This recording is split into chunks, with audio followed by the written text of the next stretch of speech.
dari Habasyah ke arah negeri Cina. Ikutlah sebagian dari rombongan sahabat pada ekspedisi itu, singgahlah kemudian di kota Baros tadi, dan menyebarkanlah risalah Islam di daerah Baros sampai menyebar ke wilayah Nusantara. Ini kalau kita bicara hubungan antara Haramain dengan Nusantara, sebelum jadi Indonesia, itu bukan hubungan yang singkat saat ini. Tapi ada masa sejarah yang panjang, dari sejak masa jahiliyah, masa kenabian, sampai dengan masa risalah keislaman. Saya agak cepat. Singkatnya, Islam mulai disampaikan, risalah mulai turun, ayat-ayat mulai disampaikan. Tapi yang paling menarik, setelah 5 tahun dalam proses dakwah, dimulai teman-teman sekalian, 610 Masehi, Nabi menerima wahyu, usia 40 tahun. Mempersiapkan diri, dakwah secara sembunyi-sembunyi, kemudian diberikan bimbingan oleh Allah selama 5 tahun, 615 Masehi. Di sini kita mulai materinya. Tahun 615 Masehi, kemudian diperintahkanlah oleh Allah dengan turunnya Quran, surah Al-Mudaththir, surah ke-74, dengan asbabun nuzulnya Anda temukan nanti di hadis riwayat Al-Bukhari, nomor hadis yang keempat sampai yang kelima, riwayat sahabat Jabir bin Abdullah radhiyallahu ta'ala anhu. Secara singkat, Nabi kemudian menyampaikan dakwah secara terang-terangan, mendapatkan respon yang tidak dibayangkan sebelumnya.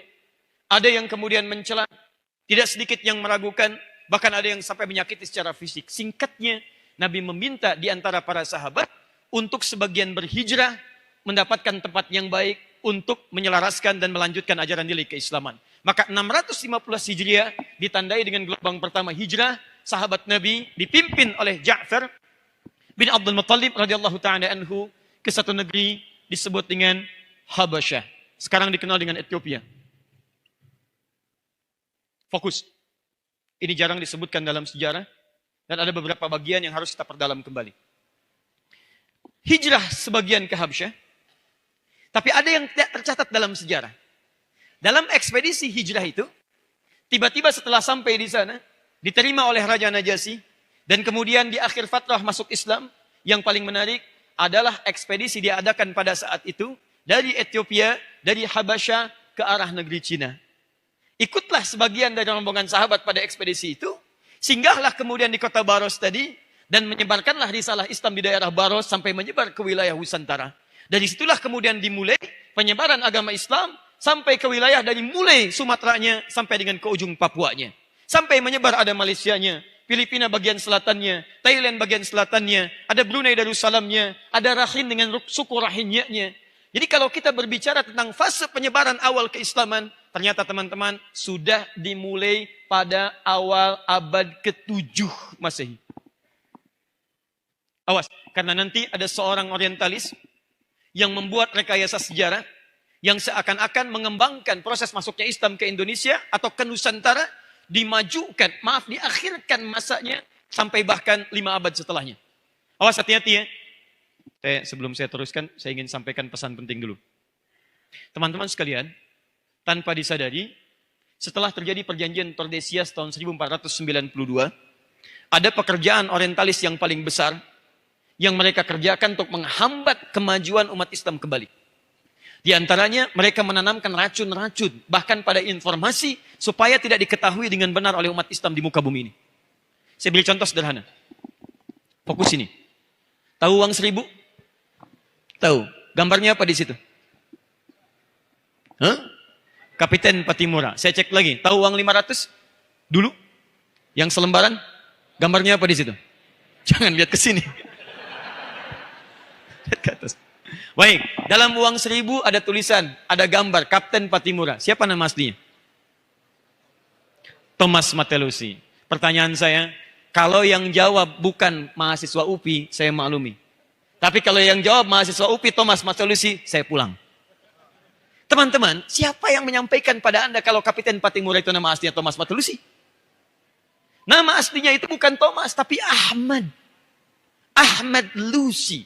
Seorang kiai, punya pesantren, seorang yang terdepan membela negara, sampai dikatakan sebagai pejuang dan mendapatkan gelar pahlawan nasional. Coba, saya ingin tanyakan pada Anda, dari mana bisa berubah dari Thomas jadi Ahmad? Anda bayangkan. Kalau saya katakan Thomas, sekarang apa yang terbayang di benak kita?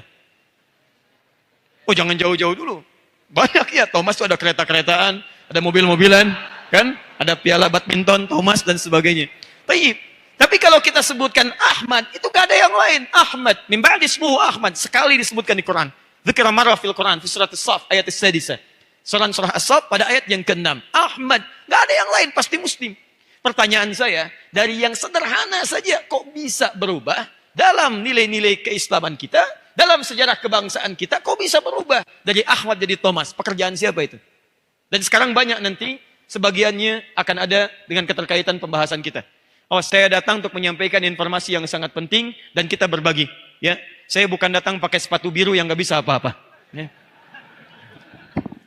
Blue suka. Mohon maaf Pak Rektor. Baju biru, ya, sepatu hitam. Fokus sini, fokus ya. Kadang-kadang kamera yang tidak fokus sehingga tidak bisa mengambil sudut pandang yang sempurna sehingga terjadilah apa yang tidak diharapkan. Lihat sini.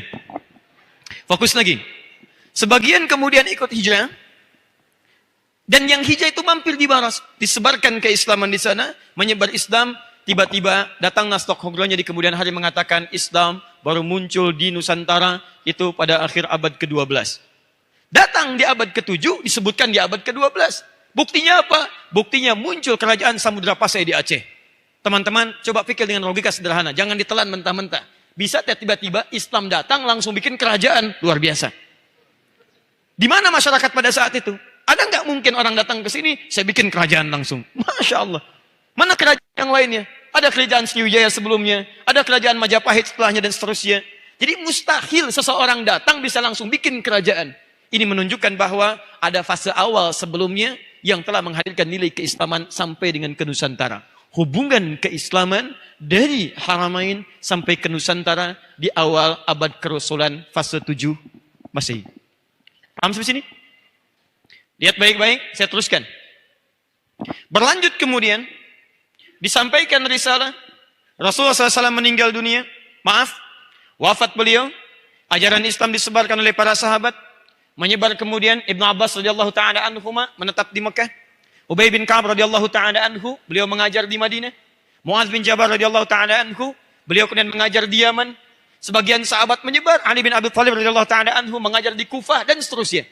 Singkatnya, mulai berkembang, fatrah mulai berkembang, masa mulai berganti. Secara singkat, datanglah kemudian masa keemasan menghadirkan ulama-ulama Nusantara bisa belajar sampai dengan ke Timur Tengah, khususnya di